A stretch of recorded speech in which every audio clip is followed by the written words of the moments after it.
Hello everyone, it's Imran here. Welcome back to the video. So I knew I wouldn't be ending. I wouldn't end off this year without making sure I reacted to Tales from the Scrap Siding 4. I would by 22 Telsa, and this one is Tipping Over that premiered all the way back on October 15th. Just now I reacted to the Wheel Tapper by DCG12B. I recommend you check my that out if you haven't done already. So this is actually the only Tales from the Scrap Siding video that was uploaded this year. It was unlike last year where we had the usual set of stories we did. Unfortunately, due to unfortunate circumstances, 22 Telsa was unable to make do Tales from the Scrap Siding in full this year. As a result, he's reduced it to a single story, which is called obviously called Tipping Over. So I've been wanting to like I said, I wanted to react to this video for quite some time before Halloween, but obviously due to lots of stuff out of my control, I wasn't able to. I know it feels weird that I'm doing two Scary Thomas reactions today. I have, but I was like, you know what? Just in case I'm not unable to get through to this video, get able to react to this video in time before the end of the year. I just want to get this video over and done with. There's actually quite a few videos I want to get over and done with before this year ends, so expect a lot more of these Thomas videos and some meat canning videos to come out before the end of the year. I'll try my best, but it will not be easy because today's the 27th and only a couple of days till New Year's Day, so I'll try my best. So the description reads that Thomas ends up serving a period as an industrial engine at a coal mine, and slowly but surely things start to go wrong. And apparently this is based off, from what I can tell from the comments, this is set after the events of Put Upon Percy, and it's based off a real incident that happened back in 1966. So like I said, I'm 2 months late on this video, but I have no clue what's going to happen to it, so I'm ready to be shocked. I am. Link to I'm reacting to in the description down below as always. Without further ado, let's go ahead and get straight into this.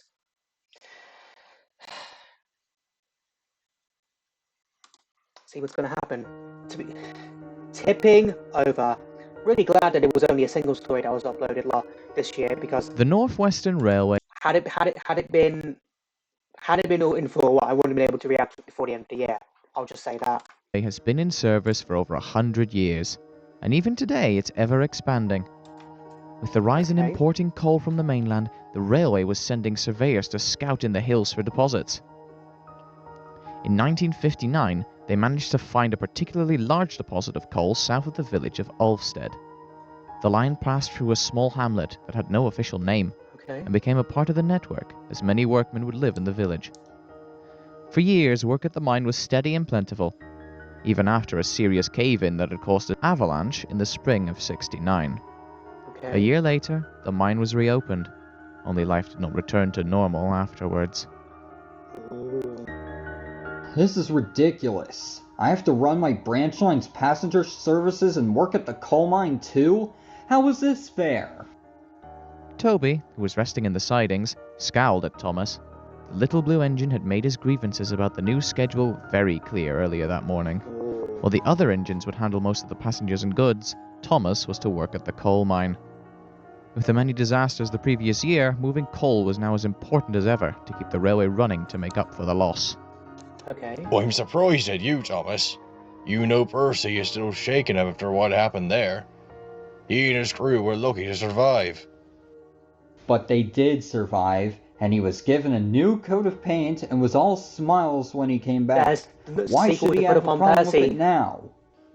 You of all engines should know how dangerous mines can be, unless you need reminding about what happened at the lead mines.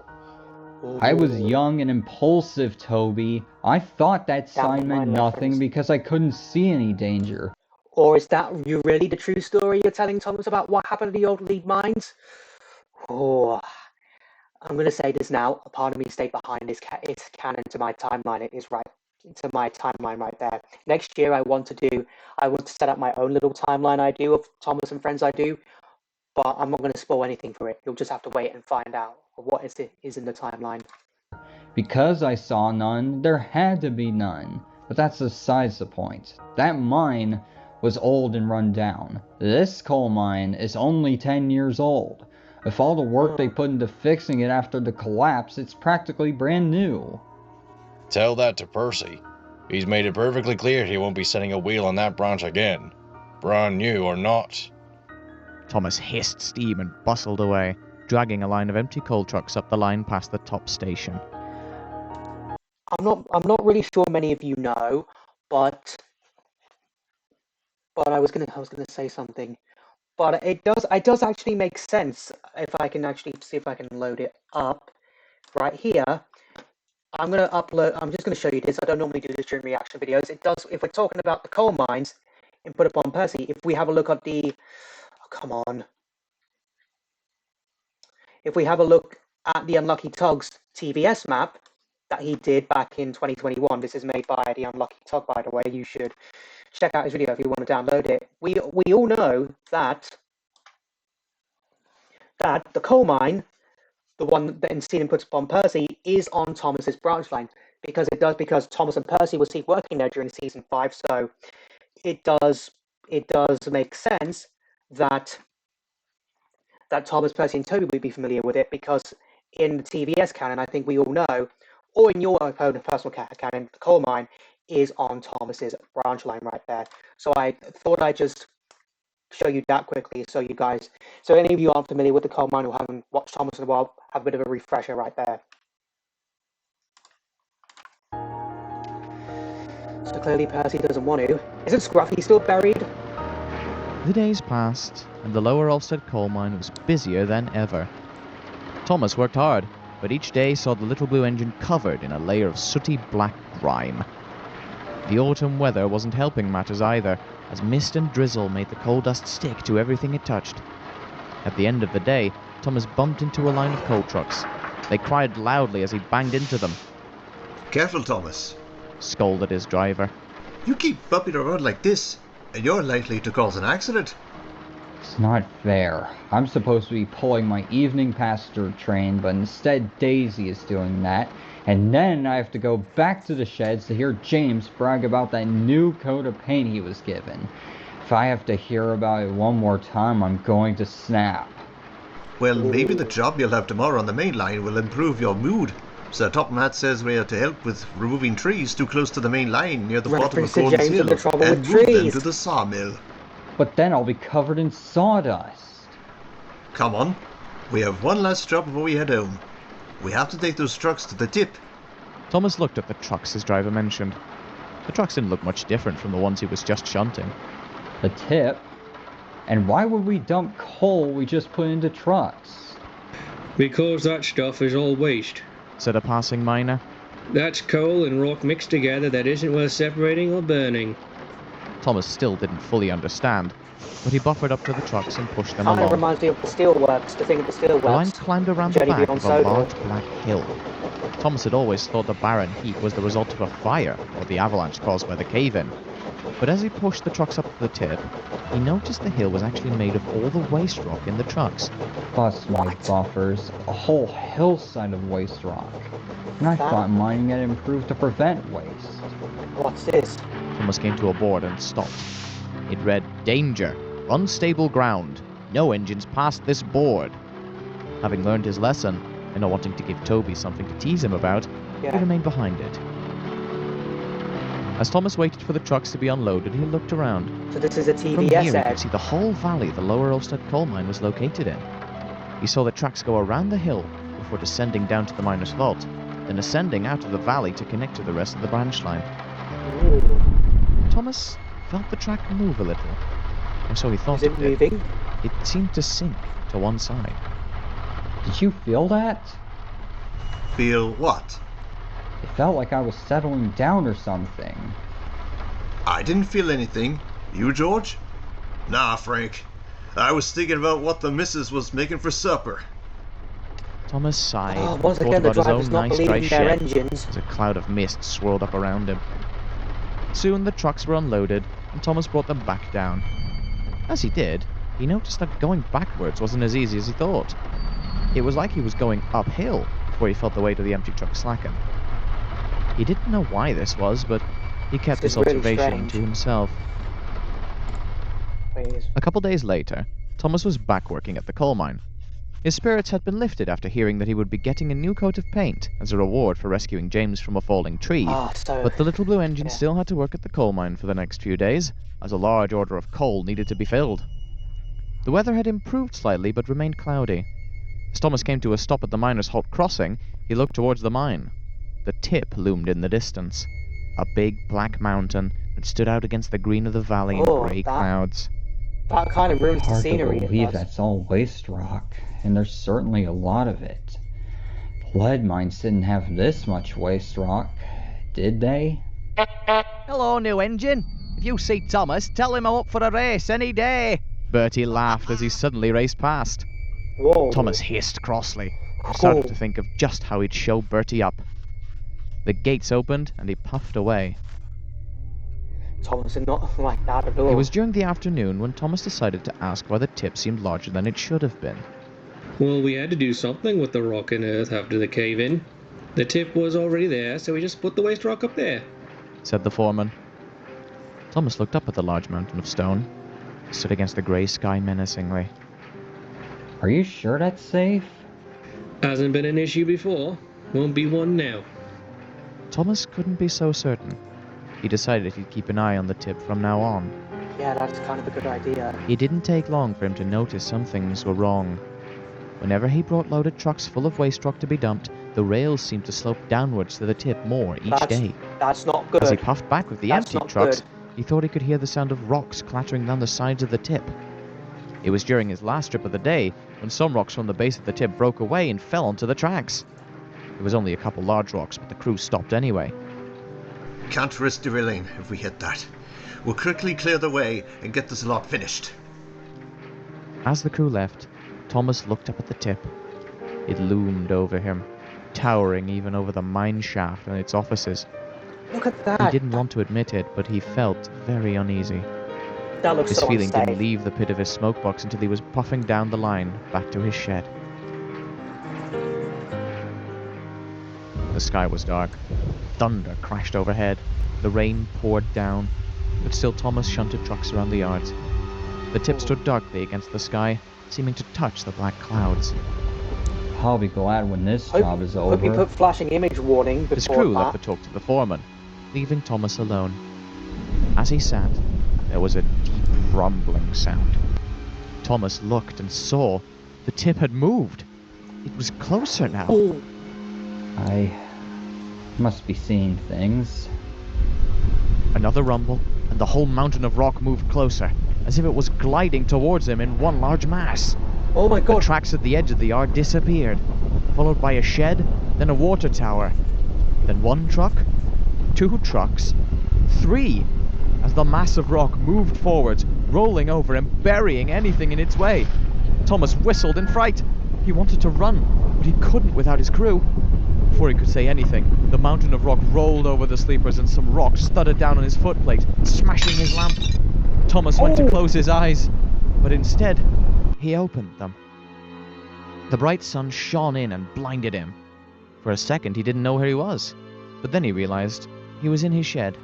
The cleaner was just mounting his headlamp, and Daisy poured past on the opposite line with the first passenger on of the day.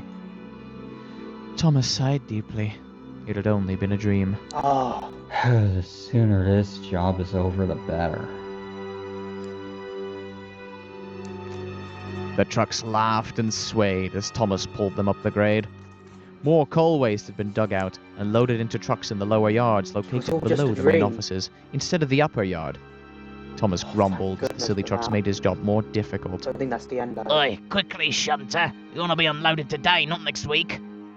He's a station pilot. They don't know the meaning of the word. But I thought the mine owned him. Shut up! Then, just as he was about to crest the top of the hill, the coupling on the lead truck ripped right off. The trucks laughed and screamed as they raced to the bottom. Shunters dove out of the way as the trucks raced for the bend in the tracks, leading out of the mine. The trucks were going too fast, and they leapt from the rails at the bend. They landed in a heap, spilling waste rock everywhere. Oh, bother. At this rate, Sir Tom might change his mind about that new coat of paint. The trucks just laughed rudely, pleased with themselves. There was no time to clean up, so they were left where they lay. They were still there when it was time to go home. See you tomorrow, Thomas. This is not going to end well. One more day, Thomas. Then it's out to the works for that new coat of paint the top man promised. His driver said as he tucked his engine in the shed. Wonderful driver. Thomas said with a deep yawn. Is he going to have a nightmare? The shed doors were shut, and Thomas quickly fell asleep. Thomas couldn't help but smile as he rolled along his branch line with Annie and Clarabelle singing happily behind. Is this another dream? He'd just left Elsbridge for a guaranteed connection with Henry, and was now venturing higher into the hills. It was fields of green grass as far as the eye could see. Is another The nightmare? green soon turned to brown earth as he passed by the field Terence would plough. But then Thomas noticed something.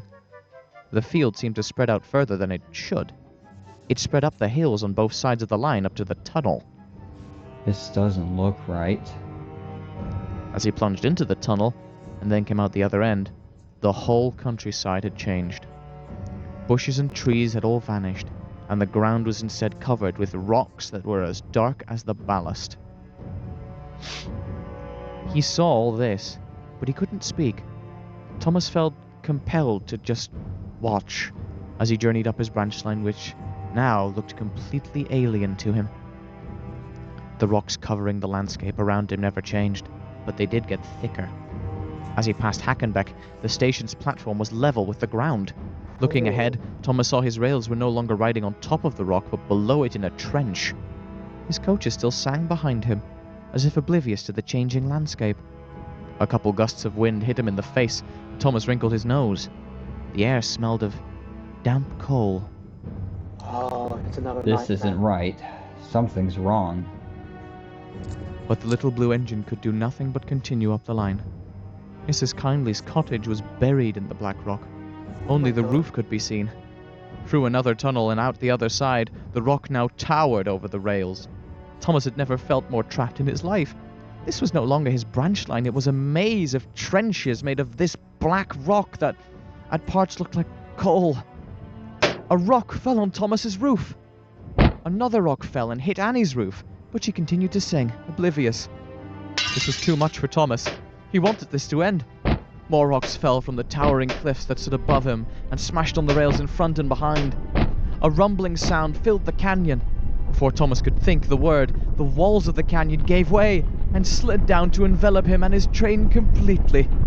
There was no escaping it now, trapped in the darkness as the earth rumbling became deafening.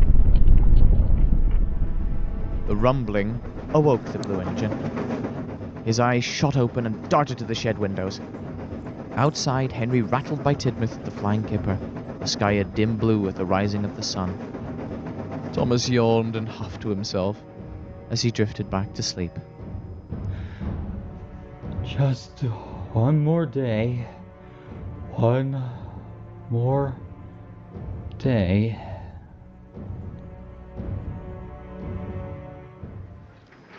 The mine Idiot, hummed they're with ready to activity break with as the Thomas motion shunted his of that. train of empty trucks to the shaft. Once the trucks had been secured to the mechanism, he went to the yard to take some loaded trucks to the tip. I have a feeling Thomas's nightmare is going to become As true. Thomas reversed out of the siding, the derailed trucks at the bottom of the yard chuckled dryly. Thomas felt a shiver run down his boiler, but he pressed on. Up the steep tracks Thomas went, pushing the silly trucks. A clattering sound of rocks grabbed his attention.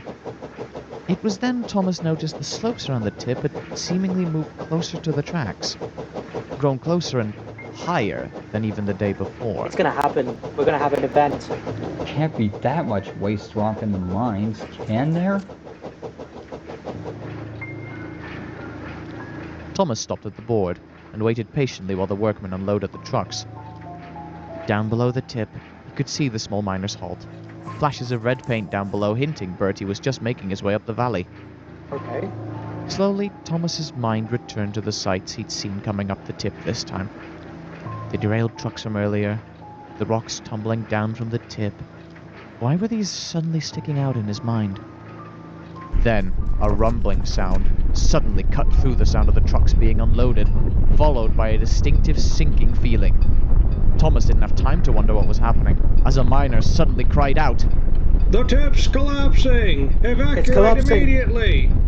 Collapsing. Thomas's driver opened the regulator, and the engine leapt back so quickly he nearly pulled the truck's couplings off. Thomas could see a sudden growing void as the ground crumbled away. One worker vanished from sight, another followed, one leapt over a growing chasm as the chunk of land he had been standing on disappeared. Thomas realized he'd seen this, only this time, this was no dream. Faster! Reality. Faster! The trucks weren't laughing either. They were scared too. They screamed and pleaded for Thomas to go faster. He crested the top of the hill and began to race backwards down the other side. He's gonna crash The into trucks now Birdie. bumped into him, pushing him along. The entire mountain broke apart and slid downwards. The noise was awful. The tip's peak getting shorter and shorter before it slowly came to a stop. Thomas kept puffing. He didn't get much further before his brakes came on. It was lucky his crew had done so, or else Thomas would have derailed into a landslide that had swallowed the tracks behind him. Still, the sounds of rumbling, crashing could be heard as the landslide continued out of sight. Oh gosh. We got away. That was too close. Whoa. My God. I know what happened. But what happened? I think we should make sure the mine calls the emergency services. While his crew left for the offices, Thomas looked up at the tip, which was now a fraction of its former size. Wow. Looking back, it didn't appear to have slid down into the yard. The only other way the landslide could have gone was down the line, towards the halt, where Bertie was. Thomas felt a sickness in his boiler. He just stared blankly into space as the rumbling from the other side of the tip was joined by distant crashing and smashing before it all subsided into silence. Don't tell me Birdie was caught up in it.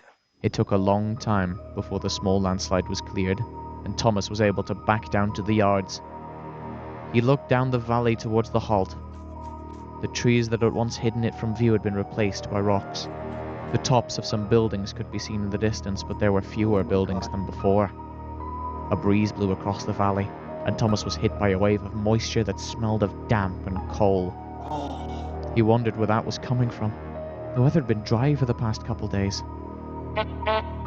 Thomas looked up to see a familiar red shape tearing into the yard. It was Bertie. The red bus came to a stop in the car park, and immediately miners started to pile in the back. Bertie, you made it. Thomas! Oh, yes, I did. I just barely avoided the worst of that slide. Oh my gosh, it's horrible. We need all the miners down at the halt. Thomas's heart sank. He figured he knew why that was. Once the last miner who could fit in climbed aboard, Bertie tore out of the parking lot, leaving the blue tank engine all alone, trapped in the mine he would have given anything to never come back to. Look at all of that. It took some time before the line could be cleared. Thomas was soon out helping Toby, who brought more workers to help dig out. The tram engine noticed the downcast expression on Thomas's face. Knowing the thoughts likely swirling in his smokebox, Toby said nothing. Inspectors then came, followed by Sir Topham Hatt. It's simple, sir. An inspector said. The mine tailings became saturated by the rain until it collapsed. The railway is not at fault. You can share that. But the railway's need for coal brought the mine company here. And look what happened. 5 people lost their lives today. He then paused and turned to the inspector. People lost their lives. I suspect the mine will be shut down permanently because of this. They were barely holding on after the first collapse. This has spelled the end for them. It's probably for the best. He looked over at his engines and sighed. As he turned and headed back to his car, he said to himself, I've got a lot of arrangements to make. What kind of arrangements? And a few weeks later, the mine was no more. All coal that had been dug up was sold off, with the money going to the survivors from the halt who later moved up to the town of Ulfstead. The halt was abandoned, and for years nothing grew in the black stone-covered valley. From then on, when visitors would ask the people of Ulfstead about the valley, They simply called it the Barrens. Barrens.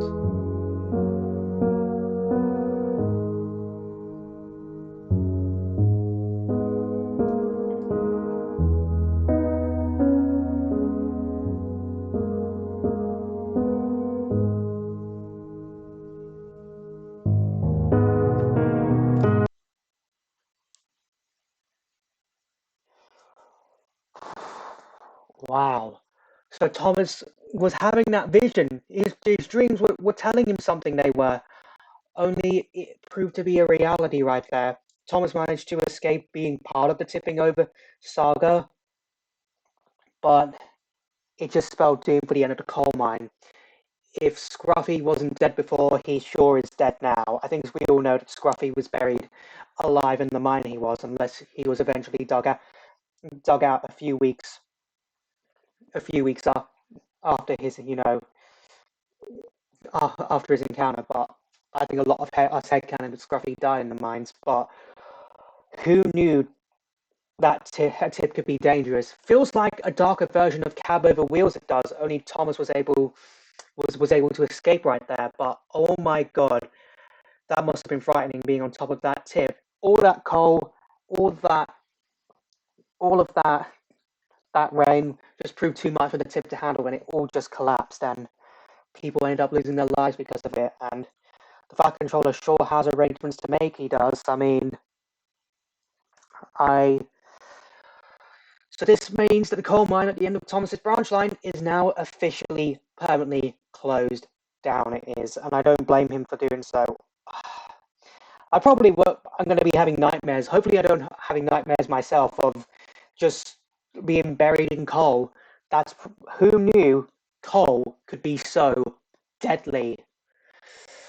The one thing that powers the protagonist of the show we grew up with proved to be the enemy in the episode it did right there. Personally, and it happened all on the last day of the mines too. I mean, poor Thomas probably is going to be scarred for life following that.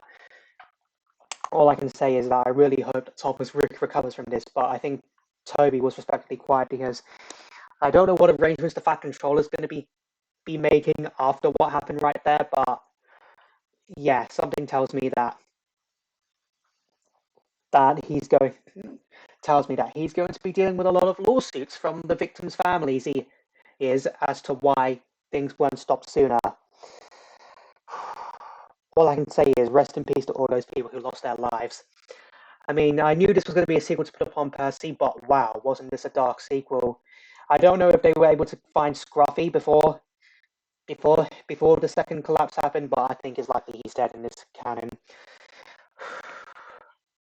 I really have nothing else to say. Just like the Wheel Tapper, I've got nothing else to say right here. I mean, I knew the story that he was going to.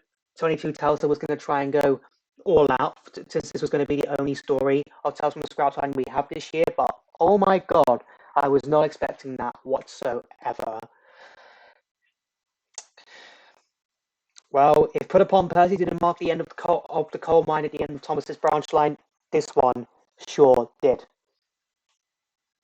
If you do want to see my previous Thomas reactions, whenever it's an audio story or Trains adaptation, I'll have a playlist up in the top right corner of your screen right now. So I hope you enjoyed this video. If you did, hit that like button. Let me know in the comments down below what you thought of this audio story I reacted to. Also know in the comments down below what other videos you want me to react to next. Follow me on Instagram, follow me on TikTok. Links to both of them will be in the description down below. Share this video, subscribe if you're new here, ring that bell to get notified when I upload new videos and I post in the community tab. And I'll see you all in the next one. Bye!